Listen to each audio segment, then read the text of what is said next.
महालसा और मार्तंड की कथा के इस चरण में वातावरण अत्यधिक तनावपूर्ण हो जाता है जब महालसा पुनः महाराज मल के सामने खड़ी होती है, लेकिन इस बार उसके चेहरे पर कोमलता या प्रेम की जगह क्रोध और घृणा की अग्नि होती है। वो सीधे मल को चुनौती देती हैं और साफ शब्दों में कहती हैं कि उनका जो षड्यंत्र है वो उसे विवाह के लिए मजबूर करना चाहते हैं, लेकिन वो किसी और से विवाह करने के लिए कदापि राजी नहीं होगी, क्योंकि उसने अपने जीवन साथी का चुनाव कर लिया है और अब उसके जीवन का हर एक कदम उसी के साथ जुड़ा हुआ है। महालसा महाराज मल को चेतावनी देती है कि वो केवल उनकी अवज्ञा ही नहीं करेगी बल्कि उनके इस अहंकार और उद्दंडता का दंड भी देगी, और इसमें वह अकेली नहीं होगी बल्कि मार्तंड भी उसके साथ होगा। दोनों मिलकर मल को उसकी हर एक चाल का प्रत्युत्तर देंगे, लेकिन मल जैसा चतुर और कुटिल असुर भला इतनी आसानी से रुकने वाला था? उसका षड्यंत्र दिन प्रतिदिन और अधिक घातक होता जा रहा था। अब तक मणि नामक वो शक्ति जो मल को रोककर खड़ी थी, उसे भी कारावास में डाल दिया गया, जिससे मल के सामने अब कोई भी बाधा नहीं रही। उसकी सहायता के लिए असुर माता दीदी भी उसके साथ खड़ी थी और ये दोनों मिलकर ऐसा षड्यंत्र रच रहे थे जिससे महालसा और मार्तंड का विवाह कभी न हो पाए और शिवशक्ति का दिव्य मिलन अधूरा रह जाए। मगर क्या सचमुच महालसा और मार्तंड ऐसा होने देंगे? क्या देवमाता नारायणी उन्हें रोकेंगी? यही प्रश्न आगे की कथा का आधार बनता है। कहानी की कड़ी वहीं से आगे बढ़ती है जब महालसा और मार्तंड को एक साथ हाथों में हाथ डाले हुए देखकर महालसा के पिताश्री, जो यजोरी गांव के सरपंच हैं, भड़क उठते हैं। उनके लिए ये दृश्य किसी तूफान से कम नहीं था। सरपंच जी क्रोध से कांपते हुए महालसा को आदेश देते हैं कि वो तुरंत मार्तंड का हाथ छोड़ दे। उनकी आवाज में पिता का आदेश और प्रधान का अभिमान दोनों झलक रहे थे, लेकिन महालसा अपने पिताश्री की बात मानने की बजाय मार्तंड की ओर देखती है और दृढ़ संकल्प के साथ उसका हाथ थामे रहती है। सरपंच जी की आवाज और भी कठोर हो जाती है। वो पुनः चिल्लाते हैं, महालसा, हम कह रहे हैं कि तुरंत मार्तंड का हाथ छोड़ो। पर इस बार भी महालसा का हाथ ढीला नहीं पड़ता। वो अपने पिताश्री से विनम्रता से कहती है कि जो वो समझ रहे हैं वैसा नहीं है, परिस्थिति कुछ और है, सच्चाई अलग है। लेकिन पिता के कानों पर ज्यों ही जैसे किसी ने पर्दा डाल दिया हो, वो अपनी आंखों से देखे दृश्य को ही सत्य मानते हैं और उनकी दृष्टि में ये साफ था कि मार्तंड ने महालसा को अपनी बातों में फंसा लिया है और उसे पूरे गांव के विरुद्ध खड़ा कर दिया है। गांव के सरपंच के लिए ये केवल पारिवारिक अपमान नहीं बल्कि पूरे गांव का अपमान था। अतः क्रोध में अंधे होकर वो महालसा की ओर बढ़ते हैं और उसे एक जोरदार तमाचा जड़ने के लिए हाथ उठाते हैं, लेकिन उसी क्षण मार्तंड आगे बढ़कर उनका हाथ थाम लेता है। ये दृश्य सरपंच जी के लिए और भी अधिक अपमानजनक था, क्योंकि उनके लिए किसी का उनके हाथ को रोक लेना उनके अधिकार और सम्मान को ललकारने के समान था। उनकी आंखें क्रोध से लाल हो उठी और उन्होंने गर्जना करते हुए कहा, इतना दुस्साहस! तुम मेरी बेटी के सामने मेरा हाथ पकड़ते हो? मार्तंड लेकिन शांत स्वर में अपनी बात रखने की कोशिश करता है। वो कहता है कि महालसा और वो केवल संयोगवश नहीं मिले, बल्कि नियति ने उन्हें एक किया है। पहले तो उन्हें भी यह ज्ञात नहीं था, लेकिन धीरे धीरे उन्हें ये समझ में आया कि उनका मार्ग, उनका लक्ष्य और उनका उद्देश्य एक ही है। उनका जीवन केवल एक ही ध्येय के लिए बना है और वह है पुण्य का कार्य, और यह सब केवल तब संभव है जब वे दोनों साथ हों। मार्तंड ये भी स्पष्ट कर देता है कि वो और महालसा एक दूसरे से गहरा प्रेम करते हैं, लेकिन पिताजी के लिए ये प्रेम नहीं बल्कि पाप था। वो क्रोध में कांपते हुए कहते हैं, तुम इस पाप को प्रेम कहते हो और यह बोलते हुए तुम्हें तनिक भी लज्जा नहीं आई? यह मेरे जीवन की सबसे बड़ी भूल थी कि मैंने तुम्हें यजोरी गांव में स्थान दिया, तुम पर विश्वास किया और बदले में तुमने मुझे विश्वासघात दिया।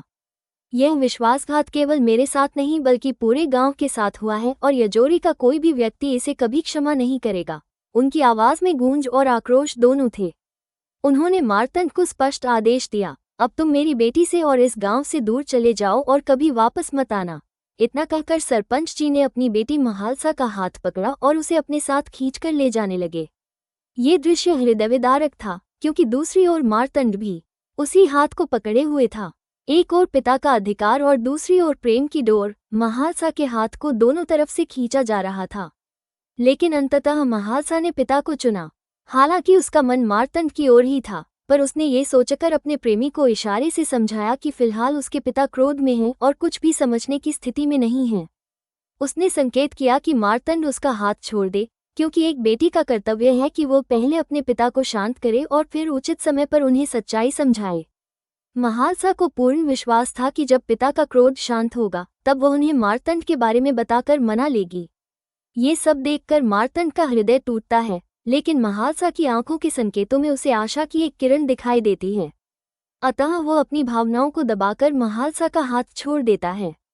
इस वक्त तक गिजोरी गांव के लोग महालसा को लेकर तरह तरह की बातें बना रहे थे। कोई उसे अपने माता पिता के मान सम्मान को दांव पर लगाने वाली पुत्री कह रहा था, तो कोई यह कह रहा था कि उसने अपने पिता और पूरे परिवार को इतना अपमानित कर दिया है कि उन्हें जीवन भर यह अपमान का घूंट पीना पड़ेगा।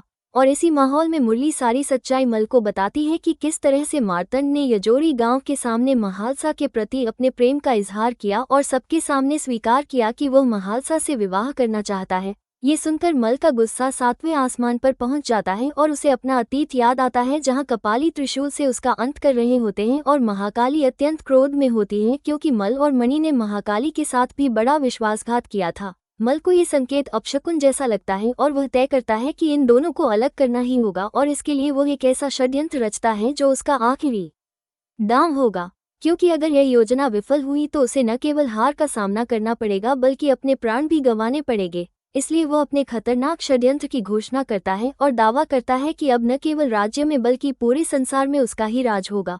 उसी समय असुर माता दीति अपनी सेना के साथ यजोरी गांव में प्रवेश करती है और यह मल के षड्यंत्र का पहला पड़ाव होता है। दीति अपने असुरों के साथ गांव की शांति भंग करने आती है और नया अवतार धारण कर कहती है कि अभी समय अनुकूल है, वार करो और ऐसा वार करो कि मार्तंड और यजोरी गांव का संतुलन पूरी तरह से हिल जाए, ताकि मार्तंड कभी महालसा तक पहुंचने की सोच भी न सके।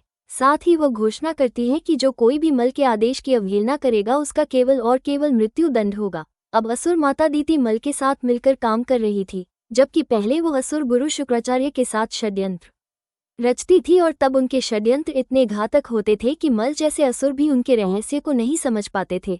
लेकिन इस बार शुक्राचार्य को कथा से लगभग गायब कर दिया गया था और पूरा खेल दीति और मल के हाथ में था। इसी दौरान दीति के आदेश पर असुर पत्थर उठाकर मार्तंड पर प्रहार करने लगते हैं और वह कहती है कि इस मानव ने यजोरी गांव की कन्या पर कुदृष्टि डाली है और इसी कारण अशांति फैली है, इसलिए इसका अंत होना चाहिए। और धीरे धीरे असुरों के साथ साथ यजोरी गांव के लोग भी मार्तंड पर पत्थर बरसाने लगते हैं ताकि उसका अंत हो सके। लेकिन मार्तंड पलटवार नहीं करता, क्योंकि वह जानता है कि वो महालसा से जितना प्रेम करता है उतना ही इस गांव से भी करता है, और गांव के लोग अभी भ्रमित हैं, उन्हें भड़काया जा रहा है, और जब वे सच्चाई समझेंगे तो पश्चाताप करेंगे और क्षमा मांगेंगे। परंतु इस वक्त तक मार्तंड घायल हो चुका होता है। उधर कक्ष में बंद महालसा बाहर से आती आवाजें सुनती है कि लोग मार्तंड को मारो, उस पर प्रहार करो, और यह सुनकर उसका दिल बैठने लगता है। वह दरवाजे को पीटती है, रोती है और प्रार्थना करती है कि कोई तो उसे बाहर निकलने में मदद करे ताकि वह मार्तंड की रक्षा कर सके। लेकिन कोई उसकी मदद नहीं करता, न मार्तंड की और न ही उसकी। पूरा गांव मौन हो चुका था, पर महालसा का संकल्प दृढ़ था और वह आने वाले समय में किसी भी तरह उस कक्ष से बाहर निकलकर मार्तंड की रक्षा के लिए पहुंचेगी, क्योंकि उसका प्रेम शुद्ध है और सत्य के लिए वो किसी भी हद तक जा सकती है। और जब मार्तंड उसे देखेगा तो उसकी सारी पीड़ा और दर्द दूर हो जाएगी। पर इस क्षण का इंतजार दर्शकों को आने वाले एपिसोड में करना होगा, क्योंकि यही से कहानी और भी रोमांचक मोड़ लेती है। इसी बीच एक महत्वपूर्ण खबर भी सामने आती है कि शिव शक्ति सितंबर के महीने में ऑफ एयर होने जा रहा है। डेट थोड़ी आगे पीछे हो सकती है, लेकिन ये तय है कि 17 सितंबर के आसपास ये शो अपने अंत तक पहुंचेगा। इसका मतलब है कि अब बस कुछ ही महीने बचे हैं जहां हम शिव शक्ति की इस अद्भुत यात्रा का आनंद उठा पाएंगे। इसलिए अगर आप भी इस सफर का हिस्सा बनना चाहते हैं तो हमारे चैनल को सब्सक्राइब करना मत भूलिएगा, और वीडियो को लाइक, शेयर और कमेंट करके हमें बताइए कि आपको शिव शक्ति का ये रोमांचकारी सफर कैसा लग रहा है। अगले वीडियो में मिलते हैं एक और नए और दिलचस्प मोड़ के साथ। तब तक के लिए धन्यवाद।